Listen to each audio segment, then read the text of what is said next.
So welcome all, स्वागत आहे सगळ्यांचं. आज आपण आहोत fundamental rights. So we are in the fourth chapter of the civic standard 7 that we are looking for the fundamental rights. So आज आपण कशाबद्दल बोलत आहोत? आपण आज फंडामेंटल राइट म्हणजे मूलभूत हक्क याबद्दल बोलणार आहोत. What is fundamental right? What is मूलभूत हक्क? So that we will look that we will look about. Okay, so see, we all know, आपण सगळ्यांना माहिती आहे की यावेळेस आपण यावेळेस किंवा या इयरमध्ये म्हणजे 7वी आपण सगळेजण कॉन्स्टिट्यूशन बद्दलची थोडी माहिती आपण घेतो. म्हणजे काय? आपण संविधानाबद्दलची माहिती घेतो. म्हणजे संविधानाची ओळख आपण करून घेतली. संविधानाचे घटक आपण जाणून घेतले आणि संविधान कसं वगैरे त्याचे काही घटक आहेत ते आपण जाणून घेतलं. तर त्यांचा एक पार्ट आहे. त्याच्यामध्ये एक सर्वात मोठा आणि मोस्ट इम्पोर्टंट पार्ट आहे that is called as the fundamental rights. त्याचं नाव आहे मूलभूत हक्क. तर मूलभूत हक्क हा संविधानाचा एक एक अत्यंत महत्त्वपूर्णचं काम आहे. तर तो काय आहे? ते आपण जाणून घेऊया. तर मूलभूत हक्क म्हणजे काय? What is or what do you mean by the fundamental rights? What is the meaning of the fundamental rights? That we will look in this chapter. तर ते आपण सगळं काही जाणून घेणार आहोत. So see, firstly, we will observe these three pictures, that is 1, 2 and 3. The three pictures we will look at. So what they are saying, तो बघा, जंगले व वनसंपत्तीवर आमचा हक्क आहे. कामाच्या वेळेस कमी कामाच्या वेतनात हमी हमी मिळालीच पाहिजे. तो आमचा हक्क आहे. शिक्षण हा आमचा हक्क आहे. तो बघा, ह्याच्यावरती आपण सगळ्यांनी जर if we look at it carefully, so see what is the thing what they are saying, education is our rights. We must get the assurance of the minimum wage is our right. We have a right over our forest and its our or its resources. To see what we will observe that, so we will observe the one common word between these three scenarios. आपण या तिन्ही गोष्टीमध्ये तिन्ही बाबतीत एक common गोष्ट आपण बघत आहे, कॉमन शब्द आपण बघत that is called rights. Again here rights and again here rights म्हणजे हक्क, हक्क आणि हक्क. हा जो तीन शब्द आहेत ते आपण बघत आहोत. हक्क म्हणजे काय बेसिकली? हक्क म्हणजे एकावरती परिपूर्ण मालकी. हक्क म्हणजे एखाद्या गोष्टीवरती परिपूर्ण आपली मालकी. So what do you mean by rights? So rights is the total ownership of something. The total ownership of something, whether it is regarding the power, whether it is regarding the things, whether it is regarding any relationships, or whether it is regarding anything. Like म्हणजे मी काय म्हणतो, जर कोणत्या नात्यामधलं म्हणजे आई-वडिलांवर आपला हक्क असतो, तो कोणत्या भाऊ-बहिणीवर आपला हक्क असतो, तो नात्यामधला हक्क असेल किंवा एखाद्या वस्तूवरचा हक्क असेल किंवा एखाद्या मालकीवरचा हक्क असेल, एखाद्या पुस्तकावर म्हणजे कोणत्याही गोष्टीवर आपली मालकी म्हणजेच आपला हक्क असं आपण बोलतो. तर बघा, सिम्पली बघा, आपले आई-वडील जे आहेत, आपल्या आई-वडील ज्याप्रमाणे आपण बोलतो, की एखादं घर आहे. या घराची मालकी कोणाची आहे? तर त्या माणसाचे ज्या त्या घराचा जो मालक असेल, त्याला हा परिपूर्ण हक्क असतो. म्हणजे त्या घराबद्दल काय डिसिजन घ्यायचं, की काय करायचं म्हणजे संपूर्ण हक्क हा त्या व्यक्तीकडे असतो, त्या मालकाकडे असतो, राइट? त्याचप्रमाणे आपल्याकडे संविधानामध्ये आपल्याकडे असे काही हक्क दिलेले आहेत. सो संविधानाने आपल्याला त्याचप्रमाणे असे काही हक्क दिलेले आहेत, म्हणजे परिपूर्ण मालकी आपल्यावरती दिलेली आहे, की की ते त्याचा संपूर्ण विचार, संपूर्ण वापर हा आपण करू शकतो. त्याच्यावरती आपल्याला कोणाचीही परवानगी किंवा कोणाचीही सल्ला किंवा कोणाचाही म्हणजे परिपूर्ण वापरू शकतो. म्हणजे सल्ला तर नाही बोलू शकत.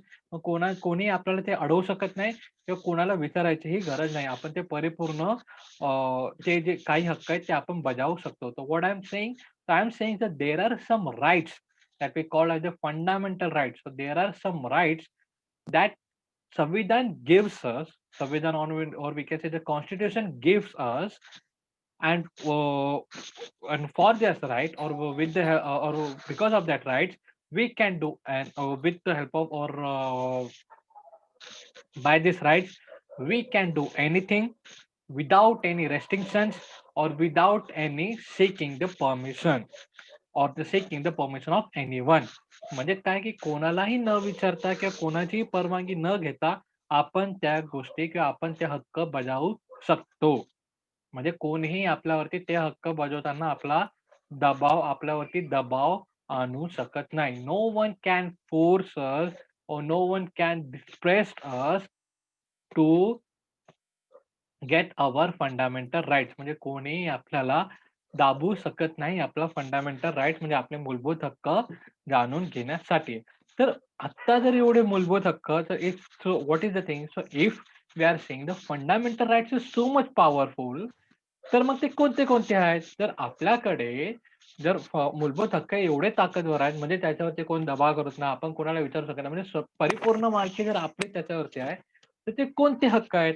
ते जाणून घेणे आपल्याला अत्यंत इम्पोर्टंट आहे. So what are these things? So let's see. We will for this scenarios we will read the lessons. तर ते जाणून घेण्यासाठी आपण काय करणार आहोत? पाठ हा वाचून घेणार आहोत. तर बघा वर्तमान पात्रात अथवा अन्यथा तुम्ही अशा स्वरूपाचे फलक पाहिले असतील. एखाद्या मोर्चातील कशाची तरी मागणी केलेली असते व तो त्यांचा हक्क असल्याचे सांगितले जाते. So what we are saying we must have seen the play cards in the newspaper and elsewhere, in the rally or a march, and sometimes it is a certain demand. So same demand is made and asserting to be their rights. So see, we get the rights to birth. Everyone, the newborn baby has the right to live. So the entire society and the government takes the effort to ensure the baby is in the best of health. So see, is in the best of health. म्हणजे याच्यात काय सांगितलं ते आपण आता बघणार. Yeah. So this is the thing. So let's talk about our rights. So say what we can say आपण काय बघू शकतो. So we get the rights at birth. आपल्याला जन्माचा अधिकार आहे. सर्वात पहिला आपल्याला स्वतःचा हक्क प्राप्त होणं म्हणजे जन्मतः आपल्याला काही हक्क प्राप्त होतात. तर ते कोणते? जन्मलेल्या प्रत्येक बालकाला जगण्याचा हक्क असतो. आपल्याला उत्तम आरोग्य मिळावे म्हणून संपूर्ण समाज आणि शासन प्रयत्न करत असतात. आरोग्य, शोषण अन्याय, शोषण, भेदभाव, वंचितता यापासून जर सर्व व्यक्तींना संरक्षण मिळाले तरच व्यक्ती आपल्या गुणांचा आणि कौशल्यांचा विकास करू शकते. आणि स्वतःच्या आणि संपूर्ण समूहाच्या विकासासाठी पोषक परिस्थितीची मागणी करणे, त्यासाठी आग्रह धरणे म्हणजेच हक्क मागणे होय. म्हणजे बघा, what do you mean by rights? ते आपण राइट्स आपण म्हणजे काय ते आपण जाणून घेणार. तर ह्याच्यामध्ये बेसिकली काय तर बघा, every person have the rights by the birth. म्हणजे आपल्या सगळ्यांना जन्मतःच काही ना काही हक्क मिळालेले आहेत. ते कोणते-कोणते हक्क आहेत? तर जन्मतःच आपल्याला सर्वात पहिला हक्क आहे ते आपल्याला जगण्याचा हक्क आहे. So we have the right to live. We have right to live म्हणजे आपल्याला जगायचा हक्क आहे आणि that right no one can get from us म्हणजे कोणीही आपल्याकडून आपल्या जगण्याचा हक्क घेऊ शकत नाही आणि त्यासाठीच entire society and government effort to ensure the baby is in the best health आणि त्यासाठी प्रत्येक माणसाला म्हणजे प्रत्येक नवजात शिशु, प्रत्येक नवजात बालक हा चांगला हेल्दी राहिला पाहिजे, स्वास्थ्य त्याचं चांगलं राहिलं पाहिजे, तो चांगला शिकला पाहिजे, तो चांगला कौशल्याचं डेव्हलपमेंट केलं पाहिजे. कौशल्य म्हणजे काय, की कोणाला बघा, कोणाला चांगलं गाणं गाता येतं, कोणाला काही ड्रॉइंग येते चांगली, कोण काही वेगवेगळ्या गोष्टी साकारू शकतात. तर अशा सगळ्या गोष्टी सगळ्या कलांचा तो विकास करेल.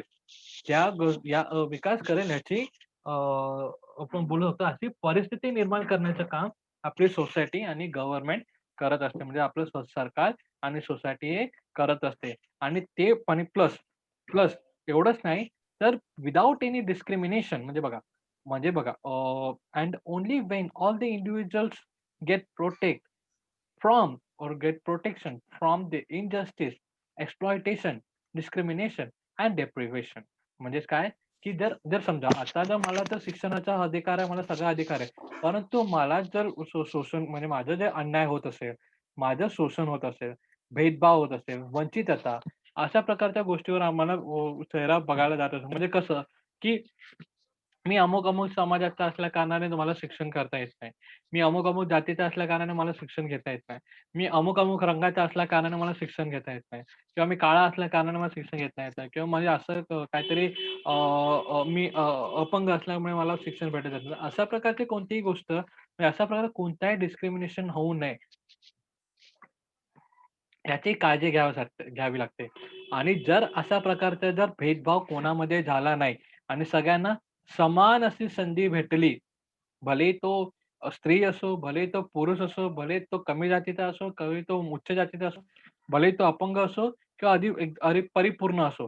त्या सगळ्या व्यक्तींना समान संधी भेटते.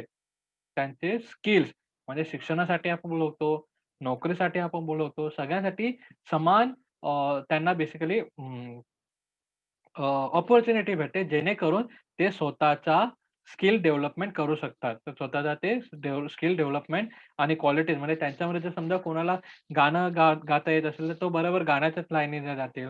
कोणाला जर डान्स चांगला येत असेल, तर डान्सच्या ह्याच्याने जाईल. कोणाला जर अभ्यास चांगला येत असेल, तर अभ्यासाच्या क्षेत्रामध्ये तो पुढे जाईल. अशा प्रकारच्या प्रत्येक व्यक्तीला असं नाही, की आता समजा की आता जो ज्याला अभ्यास चांगला जमतो किंवा जो चांगला वाचन करू शकतो, तर त्याला मुद्दामून डान्समध्ये कोण फेकणार का? Answer is no. तर त्याला तशा प्रकारची कोणतीही जबरदस्ती नसते. त्याला परिपूर्ण स्वातंत्र्य म्हणजे आपल्यामध्ये कोणते गुण आहेत, ते सगळे गुणाच्या आपल्याला अ, गुण वाढवण्यासाठी की गुण ते डेव्हलप करण्यासाठी आपल्याला सगळ्यांना संधी आहे. नंतर बघा, demanding one's rights to insist of creating the atmosphere conducive to the development of ourselves as well as the entire society. The Indian Constitution has guaranteed the equal right to all the citizens in order to create the conducive atmosphere and this right is called the fundamental right. तर बघा आपल्यामध्ये सगळ्यामध्ये काय आहे, तर सगळ्यामध्ये आपल्याला हे करण्यात आहे सगळ्यामध्ये कसं म्हणजे अशा प्रकारचे एन्व्हायर्नमेंट तयार करणे, अशा प्रकारची संधी आपल्याला प्राप्त करून घेणे, म्हणजेच काय करतो आपण आपला हक्क आपण जाणून घेतो. म्हणजे बघा, आता फॉर एक्झाम्पल जर एखाद्याला गाणं गाता येत असेल चांगलं, तर त्याला गाण्याच्या शाळेमध्ये जर जायचं असेल, तर तो गाण्याच्या शाळेमध्ये जाईल, तिथं आपलं ॲप्लिकेशन देईल. म्हणजे माझं ॲप्लिकेशन देईल म्हणजे बेसिकली मला इथे ॲडमिशन करायचं आहे, मला इथे ॲडमिशन घ्यायचं आहे, मला इथे शिकायचं आहे. त्याच्याबद्दलचा तो ॲडमिशन घेईल. तिथं तो सहभाग घेईल आणि नंतर तो करेल. म्हणजे बघा त्याला संधी भेटली. बरोबर. त्याचप्रमाणे जर कोणाला अभ्यास असेल, त्याला उच्च शिक्षणासाठी पुढे जायचं असेल, कोणाला डान्स असेल, तर डान्सच्या क्षेत्रामध्ये जाईल. कोणाला जर गाडी वगैरे मेकॅनिकलमध्ये असेल, तर तो मेकॅनिकलच्या क्षेत्रामध्ये जाईल. तर अशा प्रकारचे वेगवेगळे क्षेत्र प्रत्येक एका माणसासाठी प्रत्येक एका व्यक्तीसाठी उद्भवलेलं असतं आणि तिथे जाऊन त्याचा ते तिकडे जाऊन त्या गोष्टीचा मोबदला घेणे म्हणजे बेसिकली आपला हक्क बजावणे आपण असं बोलू शकतो. राइट. सो अशा अशा प्रकारे आपण बोलत होतो. म्हणजे आग्रह धरणे म्हणजे क हक्क मागणे होय. हक्क मागणे होय. म्हणजे आपण काय करतोय त्यांना मला इथे शिकायचंय म्हणून तो आपण ॲडमिशनसाठी प्रस्ताव देतो. म्हणजे आपण काय घेतोय आपला हक्क आपण जाणून घेतो. म्हणजे कसं फॉर एक्झाम्पल मी पुन्हा एकदा सांगतो. एखादा व्यक्ती आहे, एखादी मुलगी आहे, तिला गाणं गायचा खूप शौक आहे. बरोबर. गाणं गायचं तर खूप ती चांगलं सुंदर गाणं सुद्धा गाते. पण तिला अजून गाण्यामध्ये पुढे शिकायचं आहे. तर ती जो स्कूल ऑफ म्युझिक असतो स्कूल ऑफ म्युझिक म्हणजे गाण्याचा किंवा संगीताची जी शाळा असते, त्याच्यात ती जाते आणि ती सर्वप्रथम ॲडमिशनसाठी ॲप्लिकेशन देते. ॲडमिशनसाठी ॲप्लिकेशन देते म्हणजे ती मला इथे ॲडमिशन हवं आहे, ह्याचा ती प्रस्ताव मांडते किंवा लेटर लिहिते. तर लेटर देऊन ती ॲडमिशन मागत आहे. म्हणजेच काय, की मला शिकण्याचा पूर्ण अधिकार आहे आणि तो अधिकार किंवा तो हक्क मी घेत आहे. अशा प्रकारचा त्याचा अर्थ एक होत असतो. कारण बघा आपल्या भारतामध्ये प्रत्येकाला शिकायची संधी आहे आणि प्रत्येक जण शिकू शकतो. त्याला हवं त्या क्षेत्रामध्ये तो जाऊन शिकू शकतो, राइट? सो ॲडमिशन घेणं म्हणजेच आपण काय करतो, आपण आपला हक्क जो आहे तो बजावत आहोत. दुसरा आता गोष्ट आहे म्हणजे बघा, संविधानामध्ये अशी पोषक परिस्थिती निर्माण करण्यासाठी भारतातील सर्व नागरिकांना समान हक्क दिले आहेत. हे हक्क मूलभूत आहेत.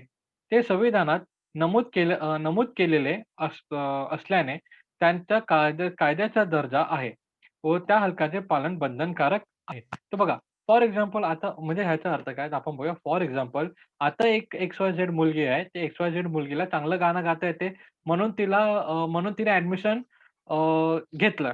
ओके. आता एक दुसरा विद्यार्थी आहे. तो सुद्धा जर त्याची पण इच्छा असेल, भले त्याला गाणं येतंय की नाही हे दुसरा प्रश्न हां. समजा की त्याला गाणं व्यवस्थित बोलता येत नाही. त्याला काही म्हणजे व्यवस्थित त्याचा आवाजही चांगला नाही, त्याला गाणंही गाता येत नाही.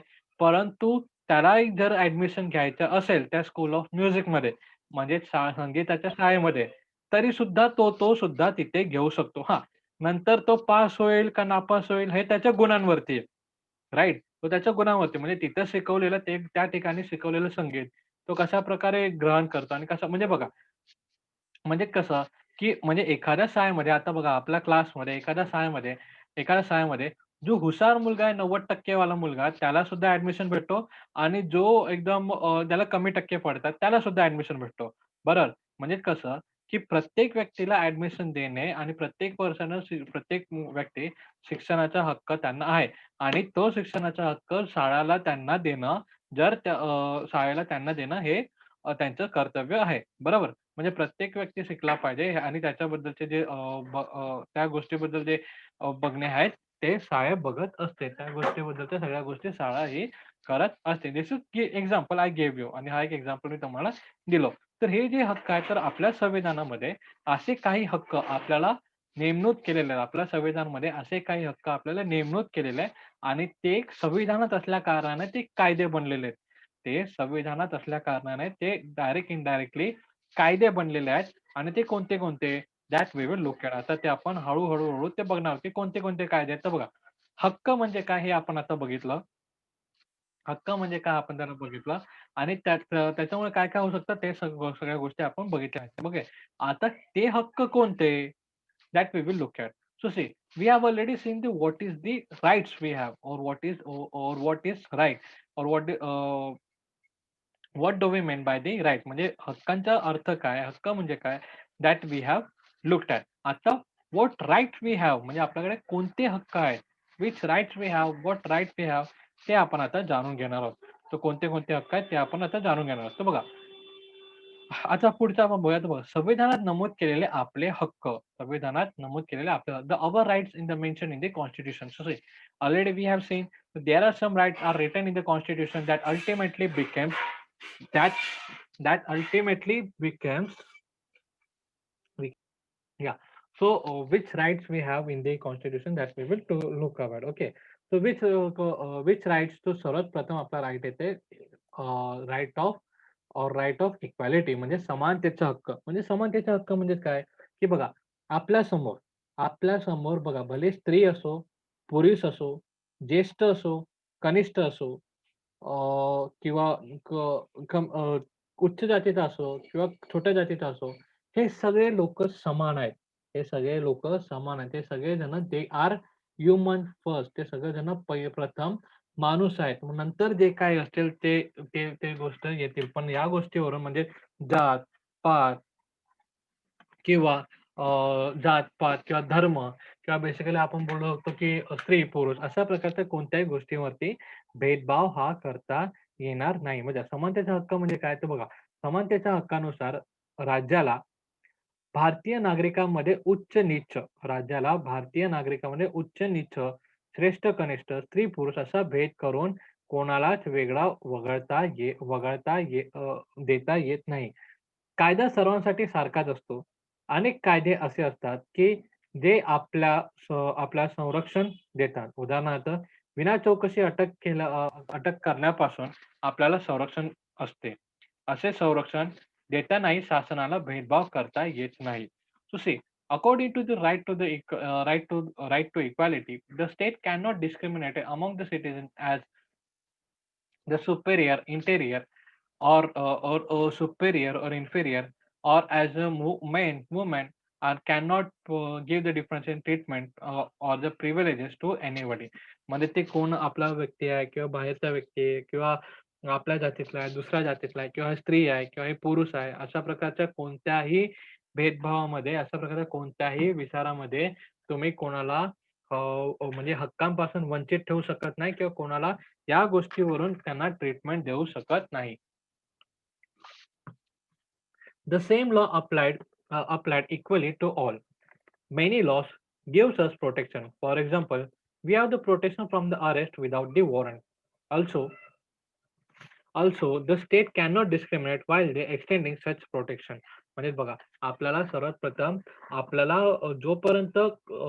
जोपर्यंत न्यायालय जोपर्यंत आदेश देत नाही, तोपर्यंत म्हणजे वॉरंट देत नाही, जोपर्यंत न्यायालयाचं नोटीस येत नाही, तोपर्यंत आपल्याला कोणीही अटक करू शकत नाही. तर अशा प्रकारचा एक सिनेरिओ आपण बघू शकतो. तर म्हणजे बघा, म्हणजे अशा प्रकारचा सिनेरिओ आपण बघू शकतो. So this is the thing. तो आपला एक मानवी हक्क आहे. म्हणजे आपल्याला आपली जी स्वतंत्रता आहे, हिचं संरक्षण झालेलं आपण बघू शकतो.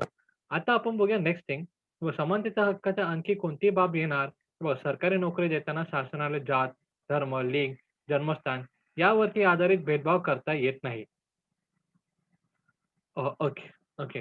त्यावरती कोणताही भेदभाव देत नाही. आपल्या देशातील अस्पृश्यता पाळण्याचे अमानवी प्रथेला कायद्याने नष्ट करण्यात आले आहे. अस्पृश्यतेचे पालन हा दाखलापत्र गुन्हा मानला जातो. नंतर भारतीय समाजात समता निर्माण करण्यासाठी या प्रथेचे निर्मूलन केले आहे. लोकांमध्ये श्रेष्ठ, कनिष्ठ असा भेद दाखवणाऱ्या पदव्या पदव्या देण्यास संविधानामध्ये बंदी आहे. उदाहरणार्थ राजा, महाराजा, नंतर आपण बोललो तर राव बहादूर. तर बघा व्हॉट दे आर सेयिंग, तर बघा द राइट टू इक्वालिटी म्हणजे काय, की समानतेचा अधिकार. तर प्रत्येक माणसाकडे समानतेचा अधिकार आहे. Means every person is equal. Every person is equal. Even though म्हणजे सरकारी नोकरी देण्याच्या distribution of the government job त्यावेळेस सुद्धा तुमचा प्लेस कोणता आहे, तुम्ही मेल आहे का फिमेल आहे, अशा प्रकारचं डिस्क्रिमिनेशन तिथे करता येत नाही. अशा प्रकारचं डिस्क्रिमिनेशन तिथे असं करता येत नाही. बघा आपल्याला सगळ्यांना माहिती आहे, की स्वातंत्र्यपूर्वी काळामध्ये किंवा आपल्याला प्रथा आपल्याला माहिती आहे, की आपल्यामध्ये सर्वप्रथम जे कमी कमी जातीचे होते, जे अस्पृश्यता होते, म्हणजे इनटचेबिलिटी किंवा inhuman practice of untouchability basically untouchability ना शॉर्ट अनटचेबिलिटी. अनटचेबिलिटी ही जी प्रॅक्टिसेस आपल्याकडे चालत होते, म्हणजे काय, की जे कमी जातीचे लोकं होते त्यांना हात लावू नये. त्यांनी हात लावले की लगेच अंघोळ करून घ्यायचे. तर त्यांना आपल्या घरामध्ये पाणी द्यायचे नाही. अशा प्रकारचे त्यांना एक त्यांच्यासोबत एकदम विचित्र असा व्यवहार केला जात असे. म्हणजे अमनुष्य व्यवहार त्यांच्यासोबत केला जात असायचा. तर हा अमनुष्य व्यवहार आपण कायद्याने संपवलेला आहे. We have demolish this or we have abolish this by the law. म्हणजे आपण न्याय कायदा बनवून ही जी प्रॅक्टिस आहे, ते आपण संपवलेली आहे. ही प्रॅक्टिस आपण संपवलेली आहे. तर हे संपवल्यानंतर आपल्याला काय दिसतंय, तर हे प्रॅक्टिस संपल्यानंतर ओके. ही प्रॅक्टिस संपल्यानंतर पुढे आणि त्याचं ही प्रॅक्टिस संपल्यानंतर किंवा संपवण्यासाठी कायद्यामध्ये काही असे हे केलेले आहेत ही प्रॅक्टिस संपवण्यासाठी कायद्यामध्ये म्हणजे संविधानामध्ये असे काय तरतुदी केले आहे, की जेणेकरून लोकांमध्ये भेदभाव होतील तशा प्रकारचे कोणतेही पद आपण देणार नाही. म्हणजे कोणते? की राजा, महाराजा, राव बहादूर अशा प्रकारचे कोणतेही पद आपण देणार नाही. जेणेकरून लोकांमध्ये आणि ह्यांच्यामध्ये फरक पडतील अशा प्रकारचं कोणतेही पद आपण देणार नाही. म्हणजे ऑफिशियली त्यांना अशा प्रकारचं कोणतंही पद हे दिलं जात नाही. ठीक आहे. So this is the thing. म्हणजे या गोष्टीमुळे काय होणार? या गोष्टीमुळे आपल्या लोकांमध्ये भारतीय जनता भले प्रत्येक जण, प्रत्येक व्यक्ती हा समान आहे, अशा प्रकारचा आपण बघू शकतो. प्रत्येक व्यक्ती हा समान आहे that we can see. Every person is equal that we can see. तो बघा आता पुढचं आपण बघूया during session. The constitution prevent the state from conferring the title that we can say the nature inequality and draw the wages in the society unity. But the state does confer award like the Padma Shri, Padma Bhushan, Padma Vibhushan, etc. for distinguished contribution in the different field. The Bharat Ratna is the greatest civilian honor for the award of our country. The medal honor like the Paramvir Chakra, Ashok Chakra, Shaurya Chakra are awarded for the remarkable service in the armed force. Such awarded does not bestow any special right or the privilege upon those who receive them.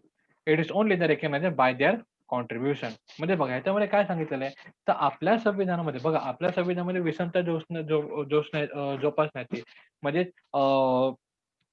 म्हणजे see as we have learn आणि आतापर्यंत आपण जे discuss केलंय ते काय discuss केलं, की आपण सगळेजण समान आहोत. We all are equal. We all are equal. तर अशा प्रकारची इंडियामध्ये अशा प्रकारे कोणतीही प्रॅक्टिस होत नाही.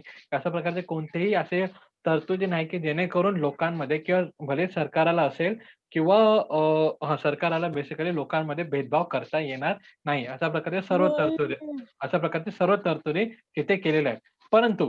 परंतु प्रत्येक व्यक्ती कशाप्रमाणे समाजाच्या कल्याणासाठी किंवा भारत सरकाराच्या किंवा भारताच्या कल्याणासाठी कशा प्रकारे कॉन्ट्रिब्युशन देतो, म्हणजे कशा प्रकारे कार्य करतो.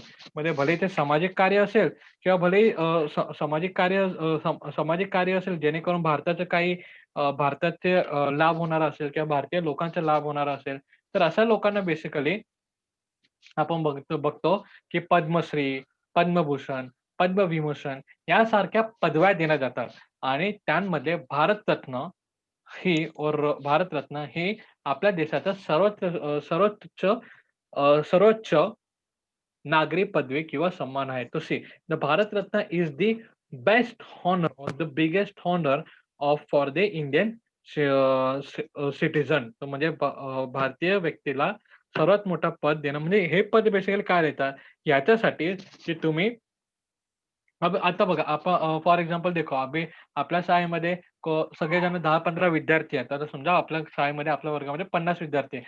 परंतु त्या 50 विद्यार्थ्यांमध्ये सगळ्यांना सारखं शिकवलं जातं. सगळ्यांनाच व्यवस्थित सारखं ट्रीटमेंट दिली जाते. परंतु परंतु त्यांच्यामधला 1 किंवा 2 किंवा काही व्यक्ती असे असतात जे पहिला नंबर काढतात किंवा दुसरा नंबर काढतात. तर त्यांना काही ना काही अवॉर्ड दिलेच जाते, बरोबर? त्यांना काही ना काही बक्षीस वगैरे दिलं जातं. तर याचप्रमाणे भारत सरकारकडून आपल्याला पद्मश्री, पद्मविभूषण पद्मभूषण, पद्मविभूषण आणि भारतरत्न अशा प्रकारच्या पदवी, अशा प्रकारचे टायटल्स बेसिकली आपल्याला दिले जातात. सो अवॉर्ड्स बेसिकली आपल्याला दिले जातात आणि फक्त आपल्यालाच नाही तर संरक्षण दलामध्ये म्हणजे आर्म फोर्समध्ये परमवीर चक्र, अशोक चक्र, शौर्य चक्र अशा प्रकारचे पदके दिले जाते. So in arm force mean the in arm force we can say the Paramvir Chakra, Ashok Chakra, Shaurya Chakra. It's given by the government of India to the to the eligible candidate or the eligible officer. म्हणजे जे काही अधिकारी आहेत, जे काही ऑफिसर्स आहेत, की त्यांना अशा प्रकारच्या पदव्या दिल्या जातात. म्हणजे सन्मानात्मक पदके त्यांना दिल्या जातात. And all these are distributed by their contribution, not on the any discrimination. म्हणजे काय, की प्रत्येक गोष्ट हे जे आपल्याला पद जे आपण बघत आहोत, भले भारतरत्न असो किंवा परमवीर चक्र असो, हे सगळे पदके बिना कोणता भेदभाव करता, फक्त आणि फक्त त्या व्यक्तीने भारतीय समाजासाठी कशा प्रकारचं काम केलं किंवा कोणतं काम केलं किंवा त्याचं कॉन्ट्रिब्युशन काय त्या बेसिसवरती दिलं जातं. ठीक आहे. आय होप तुम्हाला लेसन कळालं असेल. आपण ह्याचं नेक्स्ट सेशन पुढचा जो पार्ट आहे, तो पुढच्या सेशनमध्ये बघणार आहोत. ठीक आहे. So let's meet at the next